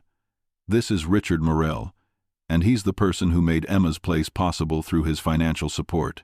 But more importantly, he's my father, and he's living proof that people can change, that it's never too late to become who you should have been, that even the most broken people can learn to heal if they're willing to do the work." 3 years ago, my relationship with Richard was that of employer and employee. And it did not end well. He made mistakes. I made mistakes. We hurt each other, out of our own pain and brokenness, but we found our way back to each other, and we chose forgiveness over bitterness, healing over holding grudges, hope over despair. And that's what Emma's Place is really about. It's not just about giving foster kids resources and support, though we do that. It's about giving them hope that their past doesn't define their future, that they can survive hard things and come out stronger, that they deserve love and belonging even if they didn't get it when they were young. It's about proving that family isn't just about biology or living in the same house or having perfect relationships. Family is about showing up for each other, about choosing connection even when it's hard, about believing in people's potential to grow and change. So, thank you, Dad, for showing up, for doing the hard work of healing, for teaching me that forgiveness is possible and that love can grow even in the most unlikely circumstances. And thank you to everyone here who shows up for these kids every day, who sees their potential, who refuses to give up on them even when they've been given every reason to give up on themselves. The room erupted in applause, and Richard stood there beside his daughter with tears streaming down his face, not caring who saw them, not caring that he looked vulnerable and emotional in front of all these people. For the first time in longer than he could remember, he felt like he was exactly where he was supposed to be. After the formal program ended and the celebration shifted into casual conversation and refreshments, Richard found himself talking with a young woman named Sarah, who'd been one of Emma's Place's first participants. She was 19 now, working full-time and taking classes at community college, a success story that Anna was particularly proud of. "Can I tell you something?" Sarah said to Richard. "When I first met you here last year, I was kind of intimidated. You're this famous billionaire, and I'm just some foster kid who barely graduated high school. I thought you were probably just here for good publicity or tax write-offs or whatever. But then I saw the way you interacted with the younger kids, how patient you were when they didn't understand something, how you never talked down to them or made them feel stupid. And I saw the way you looked at Anna, like she was the most important person in your world. And I realized you actually cared. That meant something to me," Sarah continued. "Because my whole life, people with money and power looked right through me like I was invisible. Teachers who gave up on me, caseworkers who saw me as just another file, people who made assumptions about who I was based on where I came from. But you never did that. You saw us as actual people with potential and dreams and value. So I just wanted to say thank you. You helped me believe that I deserved better than what I'd been settling for." Richard was deeply moved. "Thank you for telling me that," he said. "But I want you to know, you did the hard work yourself. All I did was show up and try to be present and available. You're the one who had the courage to reach for opportunities and believe you could succeed. Your success is yours, not mine. But sometimes people need someone to believe in them before they can believe in themselves. You and Anna, you both believed in me when I didn't believe in myself. That made all the difference." As Richard drove home that night, he thought about what Sarah had said, about how people need others to believe in them before they can believe in themselves. That's what Anna had done for him, wasn't it? She'd believed he could be better than the cruel, broken man who'd thrown her out into the rain. She'd seen potential in him that he hadn't seen in himself, and her belief had given him the strength to do the hard work of changing. The house was dark and quiet when he arrived home, the massive mansion that had once felt like a prison of isolation and grief. Richard walked through the halls to his study, the room where he'd spent so many lonely nights over the years, and sat at his desk. He opened the drawer where he kept the things that mattered most to him now. Catherine's locket, the twin to the one Anna wore. Photos of Emma as a baby and Anna as an adult, two versions of the same person, separated by tragedy and time. Letters Anna had written him over the past 2 years, thoughtful reflections on their relationship and their healing journey. A program from Emma's Place opening ceremony with Anna's speech printed inside. A thank you card from Marcus with a note that said you helped me believe I could make it. And a new addition, a framed photo taken at tonight's celebration, Richard and Anna standing together smiling, his arm around her shoulders, both of them looking genuinely happy. This was his real legacy, Richard realized. Not the company he'd built, or the wealth he'd accumulated, or the business deals he'd closed. These connections, these relationships, these lives touched and changed. This was what would matter when everything else was forgotten.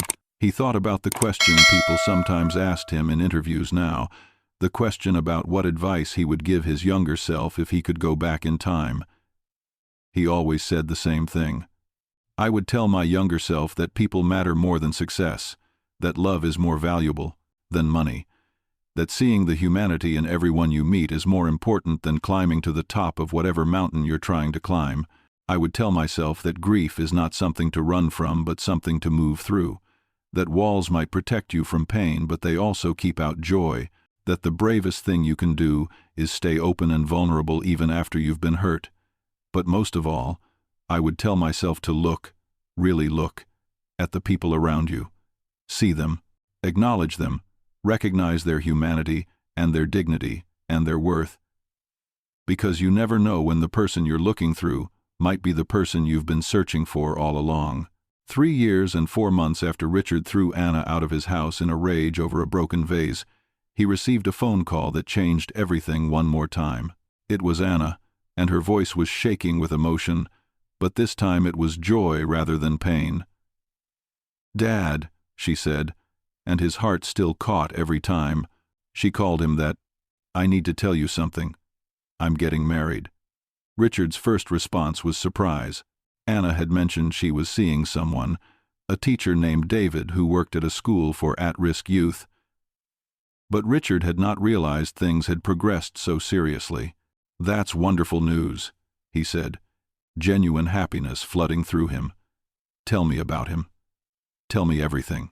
They talked for over an hour, Anna describing how she'd met David at a conference, how they'd bonded over their shared passion for helping vulnerable kids, how patient and kind and understanding he was.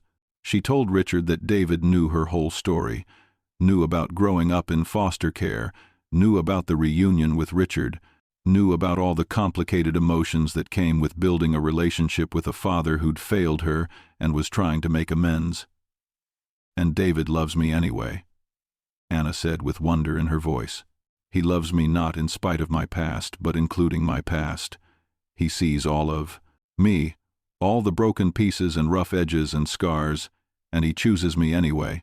That's what love should be," Richard said, thinking of Catherine, thinking of the way she'd loved him completely even when he was struggling and imperfect. "I'm happy for you, sweetheart. I really am." There was a pause. Then Anna said, "There's something else. I want you to walk me down the aisle. I know that's a traditional father-daughter thing, and our relationship isn't exactly traditional, but you're my dad, and I want you there beside me when I start this new chapter of my life. If you want to, I mean. I don't want to pressure you if it feels too weird or complicated," or Richard interrupted her, his voice thick with emotion. "I would be honored beyond words to walk you down the aisle. Thank you for asking me. Thank you for giving me the chance to be part of this important moment in your life." The wedding took place 6 months later, in a small garden venue surrounded by people who mattered to both Anna, David. It wasn't a lavish billionaire's daughter wedding, despite Richard's offers to pay for whatever Anna wanted. She'd chosen something intimate and meaningful instead, about 80 guests who were actual friends and family rather than business connections or society figures. Richard stood with Anna in a small room off the garden, helping her adjust her simple but elegant dress, and felt like his heart might burst from the combination of joy and bittersweetness. "I wish your mother could be here," he said quietly. "She would have loved this day. She would have been so proud of the woman you've become." "I think she is here," Anna said, touching the locket around her neck, the one she still wore every day. "I think she's been here all along, watching over both of us, waiting for us to find our way back to each other. I like to think that she's proud of both of us, not for being perfect, but for finally figuring out what really matters." When the music started, and it was time to walk down the aisle, Anna took Richard's arm, and they stepped out into the garden together. Richard had walked into countless boardrooms and business meetings over his career, without any nervousness, but this short walk to give his daughter away to the man she loved was the most meaningful and terrifying thing he'd ever done. As they walked slowly down the aisle, Richard saw all the people who'd become part of Anna's chosen family. Jennifer, the caseworker who'd helped Anna navigate the foster care system and later helped her find Richard. Sarah and Marcus, and dozens of other kids from Emma's place who'd come to celebrate the woman who'd given them hope. David's family, welcoming Anna with open arms. And Margaret Chase, the investigator who'd helped bring them back together, sitting in the front row with tears streaming down her face. When they reached the altar and the officiant asked who gives this woman to be married, Richard said clearly, "Her mother and I do, and silently added in his heart, "Even though I didn't earn this right, even though I almost threw away this chance, even though I don't deserve to be standing here, but am grateful beyond measure that I am." He kissed Anna on the cheek, shook David's hand with a meaningful look that conveyed both blessing and warning, and took his seat in the front row. As he watched his daughter get married, Richard thought about all the moments he'd missed, all the years of her life he hadn't been present for, all the milestones he'd never get back. But he also thought about all the moments he'd been given, moments he never expected to have, a second chance he'd done nothing to earn, but had received anyway through grace and forgiveness and Anna's incredible capacity for healing. The ceremony was beautiful and heartfelt, full of promises about choosing each other every day, about building a life based on love and mutual respect, about creating the kind of family both of them had always wanted. When the officiant pronounced them married and David kissed his bride, the garden erupted in applause and celebration. At the reception afterward, Richard gave a toast that he'd worked on for weeks, trying to find words adequate for the occasion. "When Anna first came back into my life," he began, "I didn't recognize her. I was so wrapped up in my own pain and isolation that I couldn't see what was right in front of me. And when she needed kindness, I gave her cruelty. But Anna," he continued, his voice breaking slightly, "you gave me something I didn't deserve, forgiveness and a second chance. You taught me that people are more important than things, that success without connection is emptiness, that love is something you build through consistent choice and effort, not something that just exists automatically. You taught me how to be human again. And now, I'm watching you start a new chapter with David. And I see that you found someone who recognizes your worth, who appreciates your strength, who loves you the way you deserve to be loved."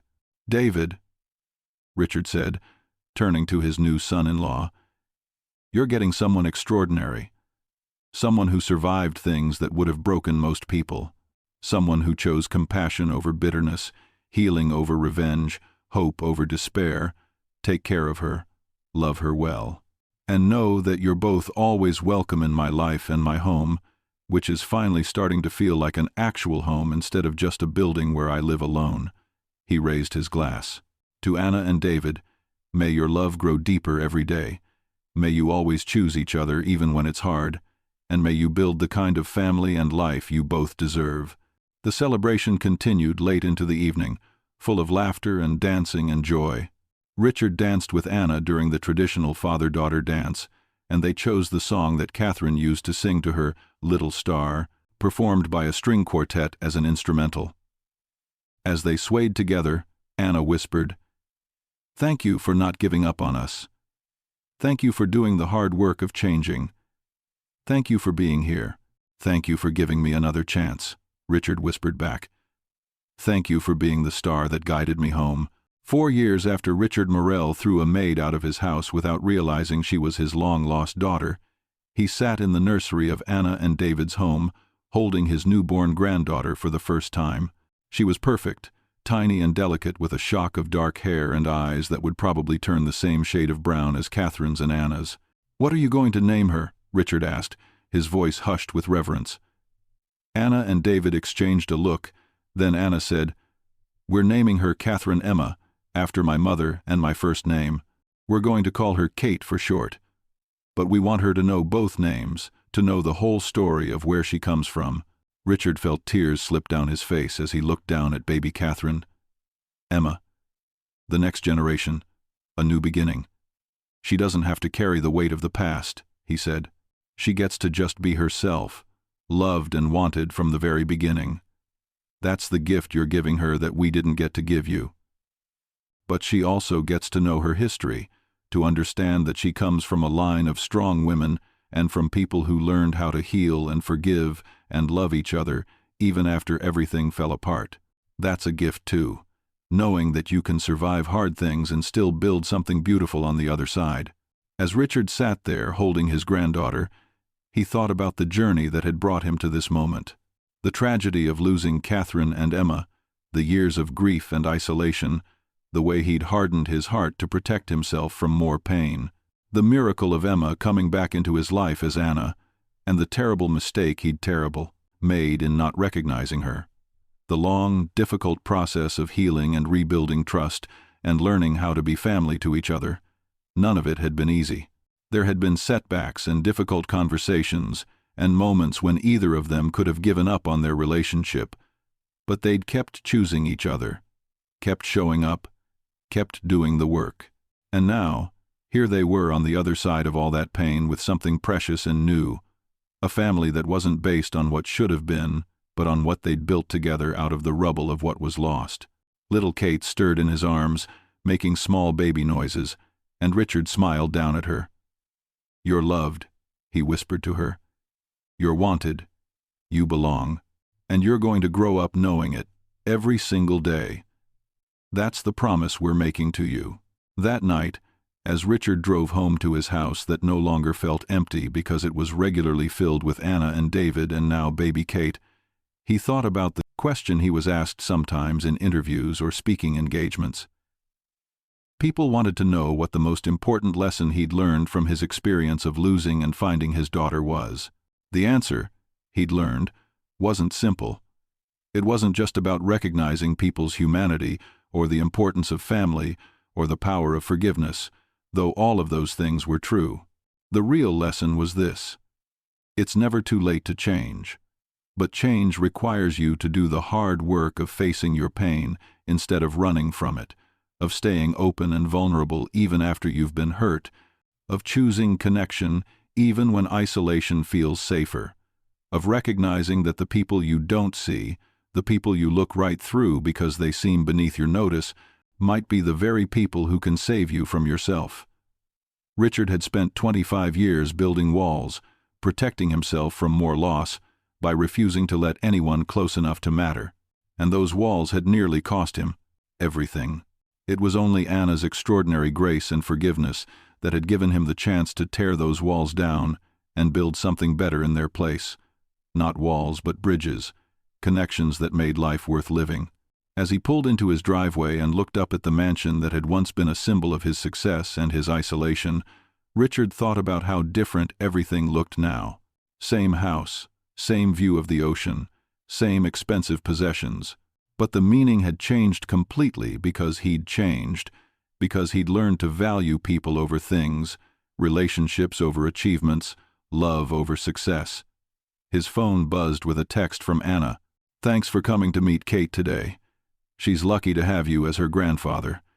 You're going to be amazing at it." Richard smiled as he typed his response. "I'm the lucky one. Thank you for giving me this second chance at being a dad and now a grandfather. I won't waste it."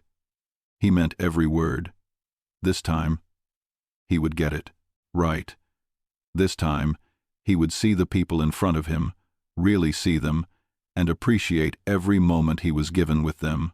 Because he'd learned the hard way that you never know how much time you have, that opportunities for connection can slip away in an instant, that the people you take for granted might be gone before you realize how much they meant to you.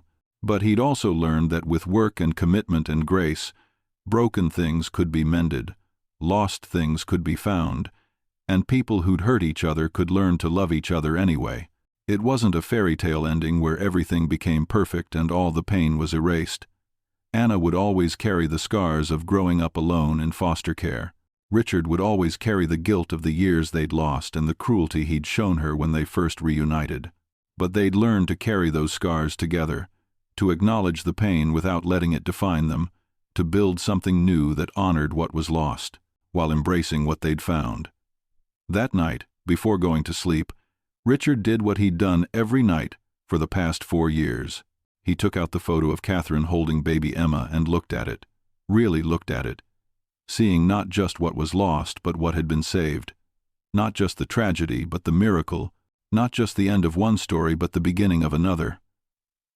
"Good night, Catherine," he whispered as he always did. Emma found her way home. She grew up to be someone extraordinary, and somehow, impossibly, she forgave me and let me be part of her life. I hope wherever you are, you can see what she's built, what we're building together. I hope you're proud of both of us.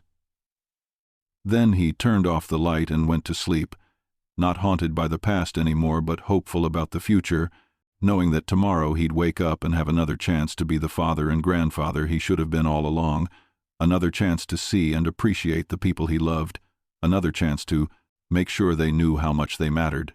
Because in the end, that's all any of us can do. Show up, do better than we did yesterday, see the people in front of us, and love them while we have the chance. Richard Morel had learned that lesson the hardest way possible, but he'd learned it. And he was determined to spend the rest of his life putting it into practice, making sure that no one he encountered ever felt invisible or unworthy or unloved, the way he'd made Anna feel that terrible night when he'd been too blind to recognize his own daughter standing right in front of him. It was a debt he could never fully repay, but he'd spend the rest of his life trying. So there you have it. The story of how one man's cruelty almost destroyed his second chance at happiness, and how his daughter's forgiveness gave them both a future neither of them expected to have. This isn't just a story about a billionaire and a maid. It's a story about all of us, about how we treat the people society tells us don't matter, about how grief and pain can blind us to what's right in front of us, about how easy it is to dehumanize people when we see them as functions rather than as fellow human beings with their own stories and struggles. Think about Anna's journey for a moment. She spent 24 years believing she was alone in the world, unwanted, forgotten, just another kid who fell through the cracks of a system that was supposed to protect her. She worked hard, put herself through school, tried to build a life despite having none of the safety nets that most people take for granted. And when she finally, through impossible coincidence, ended up working for her biological father, someone who could have changed her life for the better, he treated her with contempt and threw her out over a broken vase.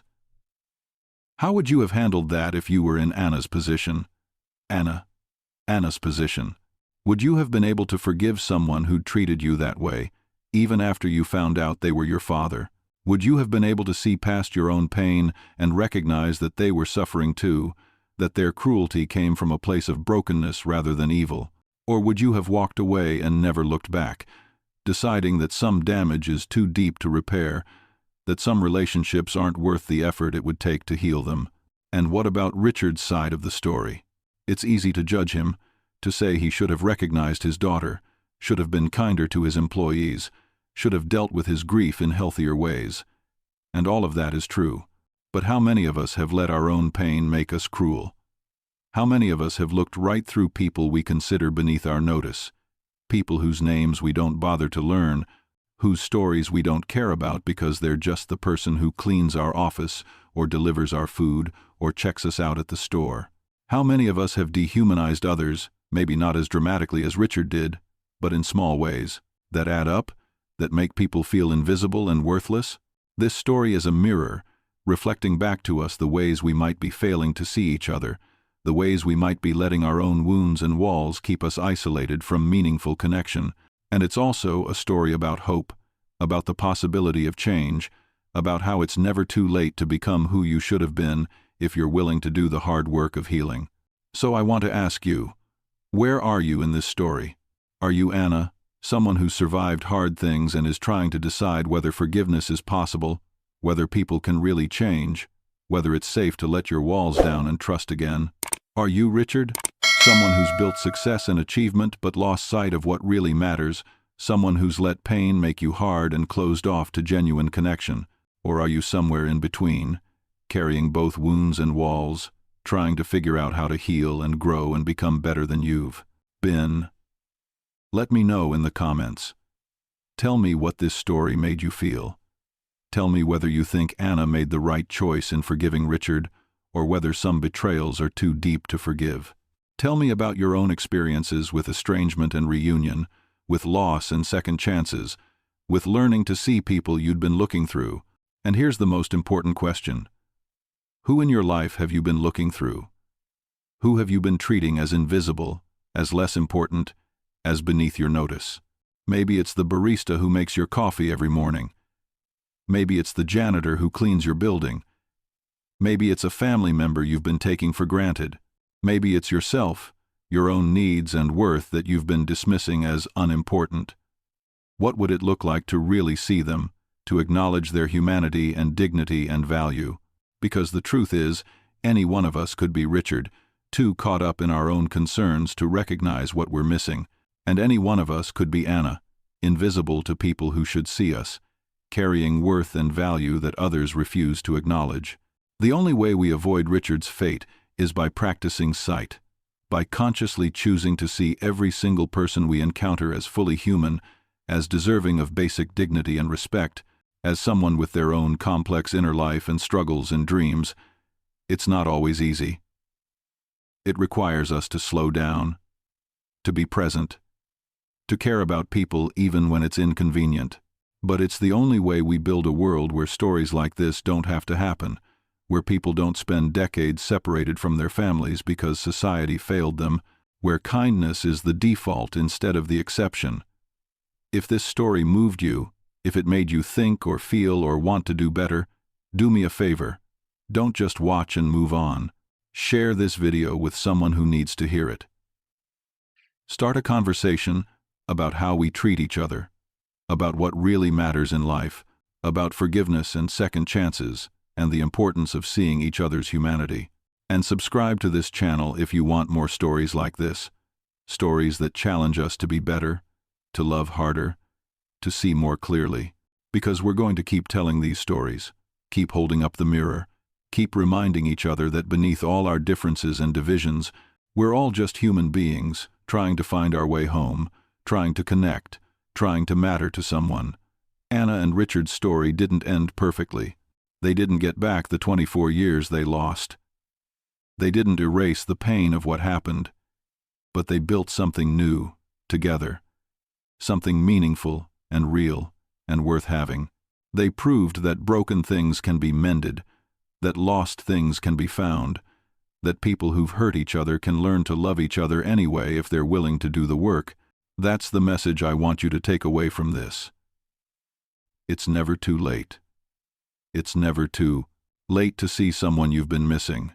It's never too late to apologize for harm you've caused. It's never too late to forgive someone who's hurt you. It's never too late to change, to grow, to become who you should have been all along. But don't wait. Don't let 25 years pass before you recognize what's right in front of you. Don't let pride or fear or old wounds keep you isolated from the connections that make life worth living.